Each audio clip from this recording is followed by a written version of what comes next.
All right, guys. So I thought I would do a deep dive into different service industries for government contracting.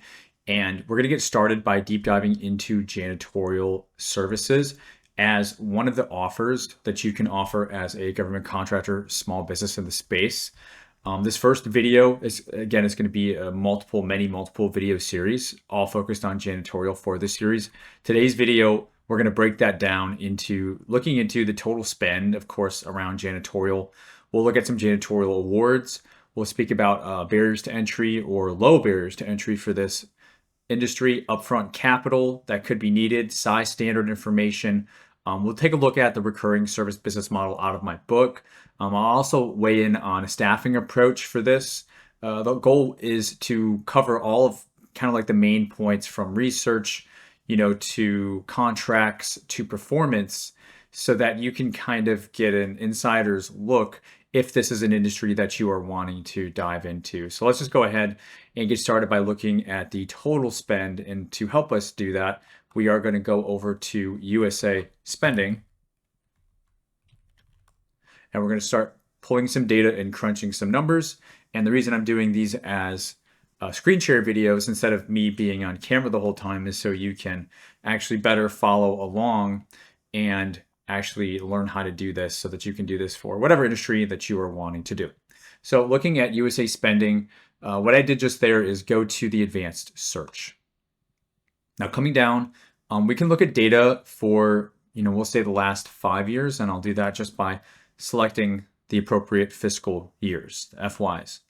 Now, if you're familiar with sam.gov, you'll know that there's a lot of different criteria that you can filter by. It's very similar here for USA spending. So we're not going to fill out most of this.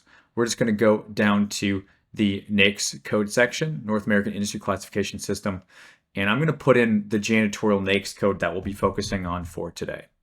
And that happens to be the 561720 Janitorial Services NAICS code, which is the primary janitorial and custodial procurement NAICS code that you would typically see in the space as well. Once you do that, we'll click Submit. Now, once I've submitted, it's giving me some information, prime award results, results by category, which is different agencies, results over time. We also have results by geography. For this, again, quick bullet here that we're focusing on, the total spend. We're going to do this after the last 5 years because that's the parameter that we've selected, right? So if we just look at the snapshot, we see that we have 5.3 billion for the DoD alone. Again, just for 561720 for the selected past 5 years. We have GSA in second place. We have DHS third, VA in fourth, DOT in fifth. When we add these numbers up, 5.3 plus 1.6, half a bill, we get pretty close to approximately 10 billion, maybe a little bit under, a little bit over 10 billion over the last 5 years. So that gives us a pretty good idea of the size of just this one NAICS code, the size, the power. Again, guys, this is hot industry number one that we're focusing on. This is a lot of money being spent for federal contracts, okay? This is not city, state, local contracts. This is federal spend tracked by NAICS code, bought by these federal agencies. So it's a really good starting place. It's a high level number. Once you get to a certain amount, it's just kind of like bonkers, right? Anyways, 10 billion, we're working with pretty good numbers. It's not like 10 million. If it was 10 million, that would be teeny tiny for the federal space. And there are NAICS codes that's all that they do. So we know that we are in a good code. And I'm actually going to put that number down as well, 561720 NAICS code, giving us a bit of a glance. Now, while we're here, like I said, I do want to just kind of expose you and get you a little bit of experience in looking at awards. Now, we could hop over to fpds.gov if we wanted, but since we're here anyways at USA Spending, this is a list of prime award results. And you can see it gives you the contract number, recipient name, the obligations, 164 million, right? Being the largest, looks like contract over this, again, same period of time. But, you know, we're looking at 10 billion. So that, I mean, that's pretty sizable percentage wise. But we can see our NAICS code is being used exclusively for this list because that's all that we're searching by. It's also giving us PSC codes if we wanted to further search in other places, product and service codes. The S201, we can go ahead and copy that in here as well. And guys, don't worry, I do have an industry report that I'm creating for all of the different industries. It's going to be 9 to 10 pages long. I go through, I do all the deep dive research for you, pull all the charts and the graphs, the list of the different NAICS codes, also industry specific information that you might want to know. And I put that together in a free industry report. So for this training, this series of multiple videos, I do have a janitorial industry report prepared, which I will have a link down below this video that you can access to get, you know, those documents and all that research for free as well, if you like what we're kind of doing with the start of this series. So let's go ahead and let's just pick one. I mean, I think the 160 going to be a little bit too high. So let's come down to small business land, shall we? Maybe we'll go to page 2 or 3 here. Maybe something, a couple million, maybe. All right, we'll stick to this page. We'll see what we can find on this page. So let's go with Roche Inc. Go ahead, click on the prime award number. Let's see what data, what information it's pulling up for us. This is for the Department of Commerce award. They're out of New Albany, Indiana. Obligated amount is 3.4 million, 561,720 NAICS code, of course. This gives us a contract activity chart. So start date, modifications, obligated amount. So maybe they're adding some funds here. Another obligated amount. So yeah, they're executing option years for some of these. Modification to provide additional funding to keep the services at NPC. So interesting stuff. For sure. Depending on which contract you're looking at, you may really want to deep dive. We can see an award history list here, which I think is a bit more helpful for doing research. I think this is great for a visual and timeline. But for the award history, we can see funding actions, exercising an option, right? So perhaps you were wanting to bid on the renewal of this contract. You could literally see what was been going on with this contract for how much money. This is a great way to deep dive into whatever industry you're wanting to deep dive into. For today's example, of course, it's janitorial. So we can see simplified acquisition. Number of offers received was 1, so not sure why. Maybe they did a sole source, something like that for this. Not exactly sure the story. But I would leave it to you to dive more into it. It just said that there's no set aside used. So definitely interesting. I do think I saw Ability 1. So they're Ability 1 program participant.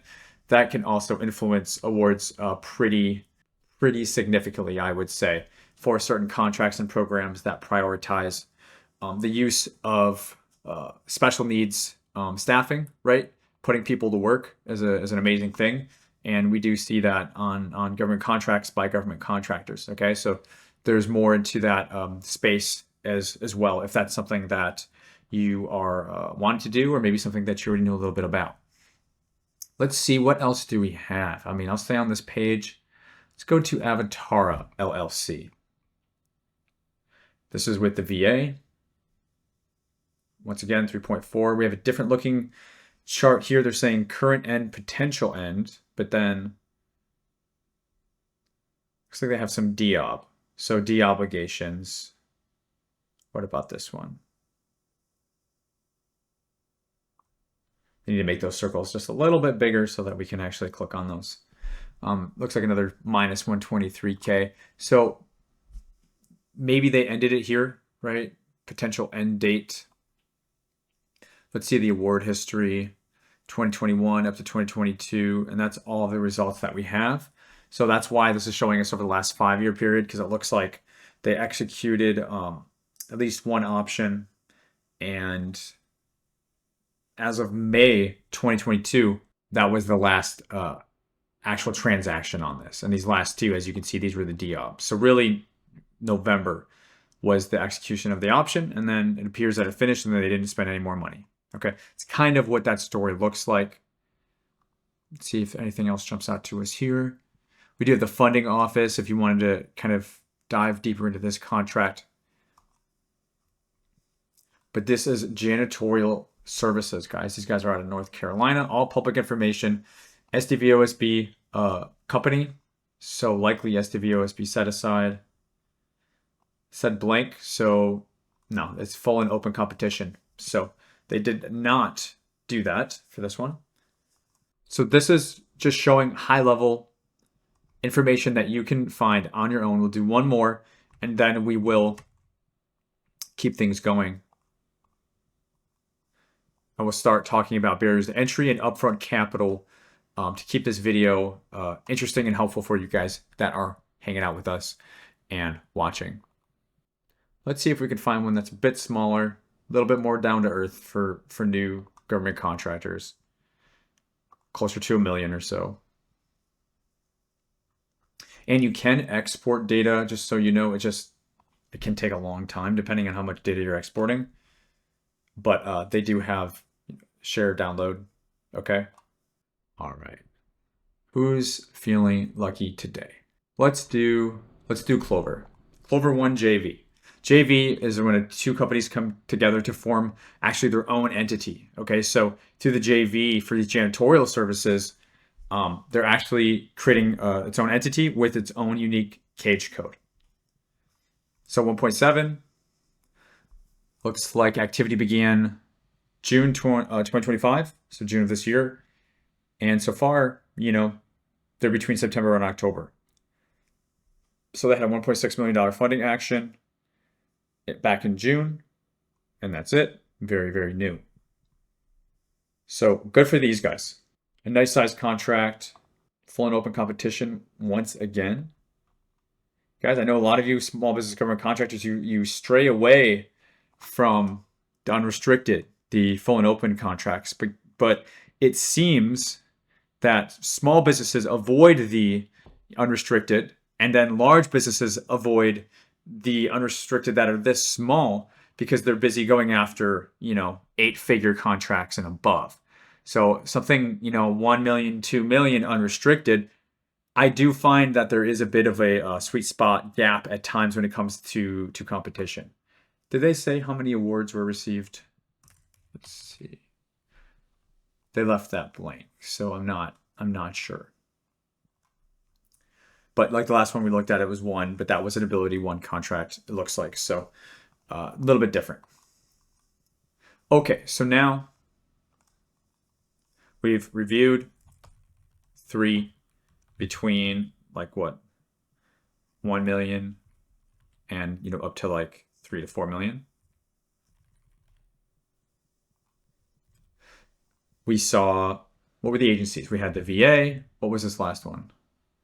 DOD, and then Commerce, I believe it was.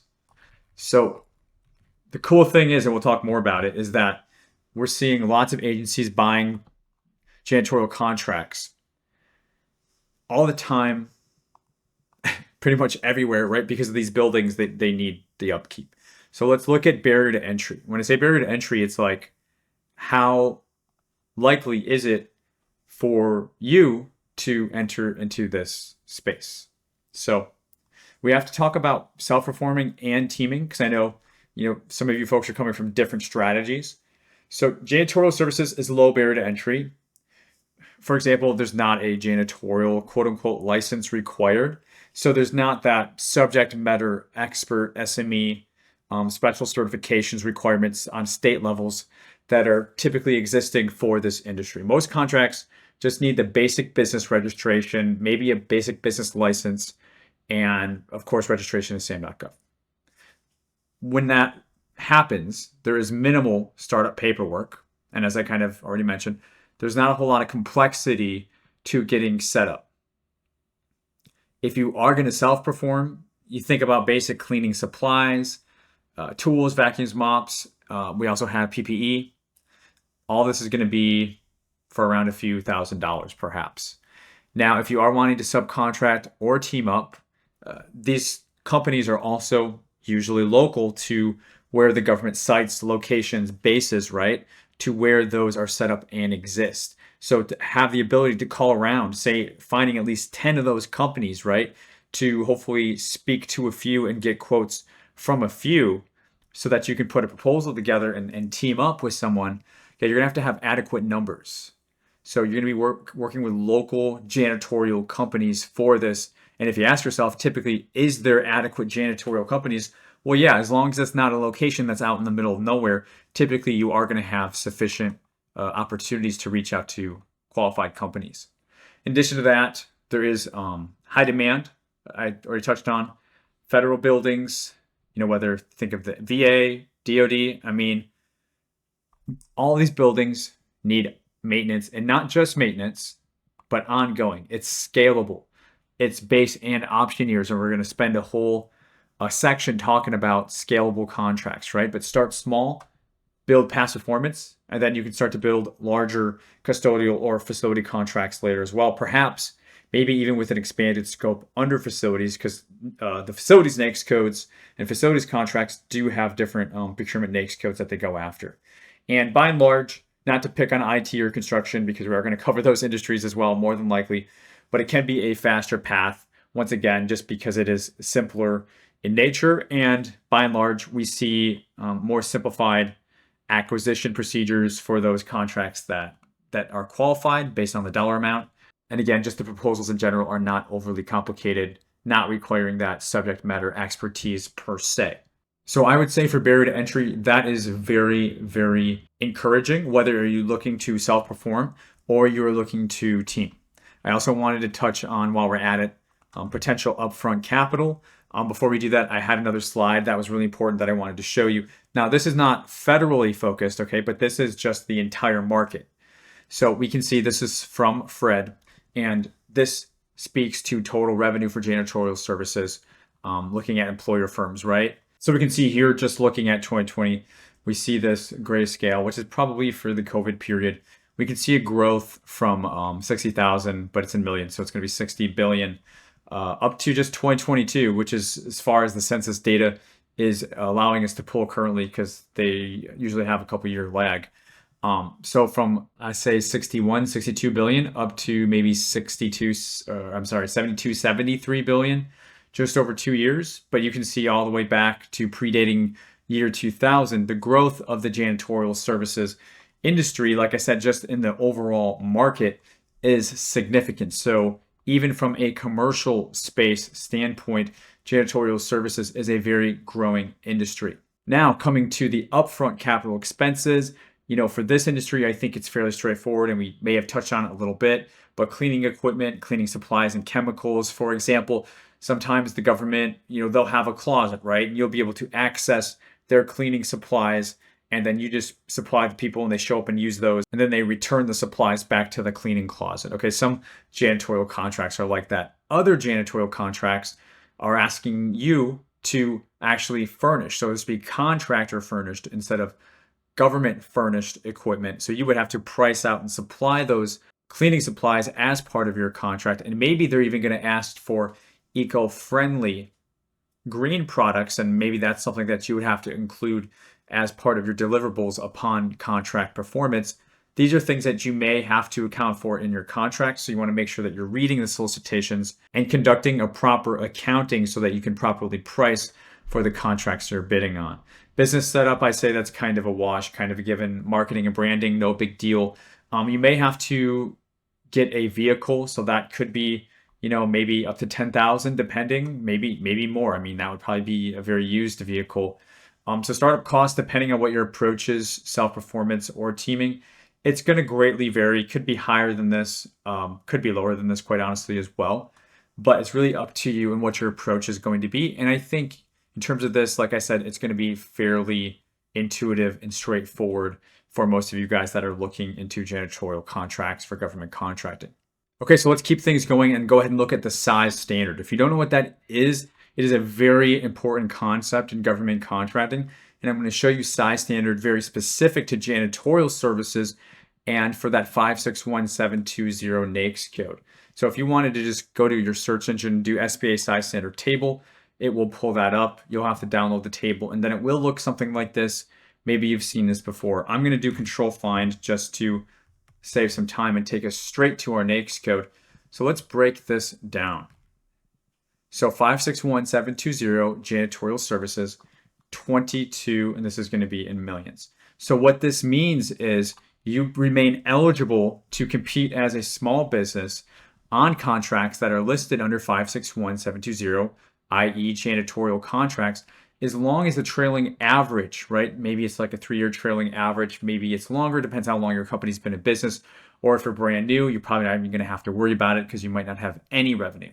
But that means as long as you're staying under $22 million in annual average receipts, you are going to remain eligible to compete on contracts that are listed underneath this janitorial NAICS code. The main thing I want to point out is this is a fairly high ceiling, right? So even if you start winning multiple $100,000 contracts, get into multiple $1 million janitorial contracts, you're still going to have a ways to go, meaning the entire lifetime of your company, you could literally remain a small business if you're not going after 8-figure plus contracts that might quickly make you outgrow your small business size standard. If you don't do that, you're probably going to be able to play in the small business space for a very, very long time. So that's something that I like about janitorial contracts, is that it has a relatively high size standard ceiling where you get to remain a small business throughout. Okay, so next, one of the other things that I really like and what I think makes janitorial a hot government contracting industry is that it utilizes the recurring services business model. And for this, I promised I would take you to a chapter out of my book.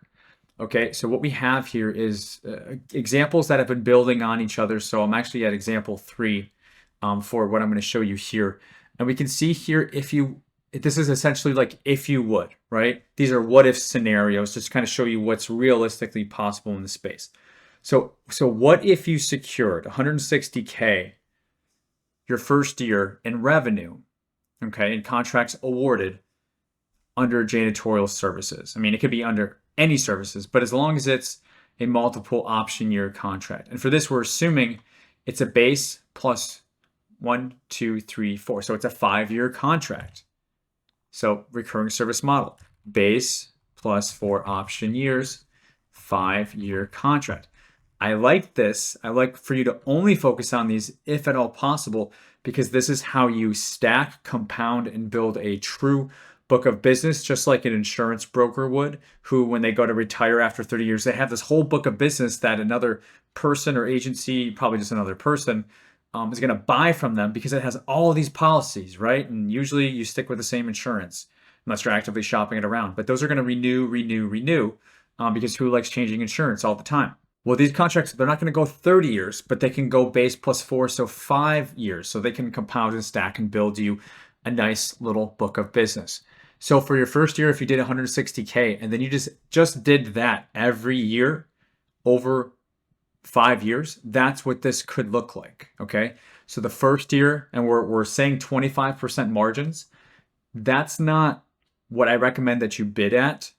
There's something that I call earning multipliers that I actually share with you what those are inside of the book. But say you're bidding around, say, 15%, and then you're going to gain an extra 10% on the back end through earnings multipliers. That's why we're at example 3, so I can't go into the whole thing right now. But we're not starting out at 25, okay? But when you get to 25% using the earning multipliers, you're going to be making 40K for that first year. It's not much. It's something, but it's not much. But again, you're only doing 160K in revenue. Up the revenue if you want to make more, right? But if you did that again the next year, you can kind of see how this compounds. So your profit will go from 40K profit to 80K profit to 120 to 160 to 200K profit over 5 short years. And that's using these tiny little contracts. You see 40K, 40K, 40K, 40K. Because what is a $200,000 contract over 5 years? That's going to be 40K. So that's how all these little 40Ks stack up. It's just to show you what's realistic. I didn't want to show you something here that is unattainable. Okay. But I think making almost 200K profit after a few years, we'll say 5, but I mean, you can honestly get there faster. After 5 years, you will have accumulated over $600,000 in profit, not revenue, profit. If you want to add up the revenue amounts, you're going to be, I don't know if I listed it here, but just for your final year, you'll be at 800K revenue alone. Okay, so multi-million dollars accrual over 5 years with over $500,000 in profit. That is a worthy goal, and it is conservative numbers, especially if you use earning multipliers. This is only possible if you are leveraging a recurring services business model, if you are building your book of business. A lot of new government contractors, they focus on parts, pieces, supplies, one and done, one and done. In order to win those, you have to bid a lot more than you would with service contracts. So they tend to burn out and then they don't have work paying off for them. If you would just focus on recurring service model contracts, you'll be thanking yourself for the next 2, 3, maybe 4 years after the base year period. Does that make sense? So now lastly, I want to talk about a staffing approach. And don't forget, guys, you can get that industry report. There's a picture of it. I will have the link down below. It's nearly 10 pages. It might be all of 10 pages, and all the graph, charts, research, data. Link for that you can click on and get that absolutely free. It's just a lot more detailed than what I'm going through in this particular training video. So for staffing approach, let's go ahead and look at something else. Now we're going to give and speak directly and give respect to self-performance versus teaming. In either event, when it comes to a staffing model for janitorial, you're going to need a contracts manager. Okay, and if it's just you and your spouse, you and a business partner, that person is going to be you. Okay, so even if you're working with a teaming proposal and then working with an ultimate subcontractor, you need to remain that primary point of contact. You need to remain involved in the key and vital tasks throughout the performance of the contract. I recommend you get on a plane, you get in the car, you drive, and you visit, you do surprise quality inspections if you are working with a teaming partner, okay? If you're self-performing and you're using your own employees, whether you're hiring or using employees that you may already have, that's going to be different, but the same approach is going to lend to you being the contracts manager, of course, because who else would it be? You don't want the employees to manage themselves, just like you don't want the subcontractors to manage themselves. It all has to go through you.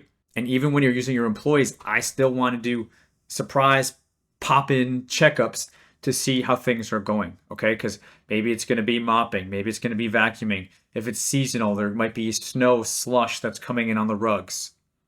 You, as the primary contracts manager, you're going to be the one responsible, okay? You, responsible for communicating with the contracting officer's representative, the core, who is appointed to the contract, boots on ground. They're going to be the ones essentially filling out your report cards on whether you or your team are doing a good job, if they're doing adequate cleaning, if they're doing it on the right days. All these sorts of details matter, and it's going to be reflected in your performance rating on your scorecard. Also, you're going to be responsible of submitting deliverables. Remember, I talked about letting contracting know whether you're using eco-friendly products, if that's something that they're wanting, right? You would need to provide those list of salient features and product data so that they can have that on file, so that they know what products are going in, in the closet, or at least what products are coming on site in case there's a hazard or something happens, right? We just don't know. But other than that, to get started, your staffing model does not have to be overly complicated. Again, you're either teaming up or you are using your own employees. For janitorial contracts, it's usually going to be one. If it's a large contract, it could be multiple employees, but by and large, you're getting away with one person. It might be a full-time, might be a part-time person. And it's also important to note, whoever these people are, contracting officer representative and the contracting officer, they're going to need that name on file because they're going to have to run background checks. Those employees are likely going to have to attend security trainings like iWatch, especially if they're going to be working on a government site, government base, where they need to be aware if something were to happen on the base, how to respond, or if they see something funny happen, they need to be able to report that to the proper channels. So if you're new, I'm not trying to overwhelm you, just wanted to give you a high level. This is stuff that you can expect to prepare for as you enter the janitorial space. And I don't recommend doing just one industry. I recommend what's called an umbrella approach. I have the umbrella strategy where you move forward with 2 or 3 like kind or similar industries, right? We already mentioned facilities maintenance. So you could see how, facilities maintenance, janitorial services, and maybe groundskeeping would be 3 industries that are very similar and complementary to one another that you could offer as a new GovCon small business, if that is you, instead of only going after janitorial services contracts. So now, if you made it this long, definitely please consider liking the video if you made it this long, subscribe to the channel if you are new here, and welcome. Definitely want to make sure that you download your free Janitorial Services Industry Report. It's going to be very helpful to you and give you a lot more insights into the industry that we didn't get to cover today. And if you enjoyed this, you want to stick around for the next video in the series, which is going to be where I go on sam.gov and actually teach you how to find lucrative janitorial contracts that you can start reviewing, you can start reading, and you can start to familiarize yourself with if you want to start bidding on janitorial contracts if you're at that stage. And I will show you how to do that live through live bid readings on sam.gov janitorial contracts in the next video. So thank you very much for watching, and I will see you in the next one.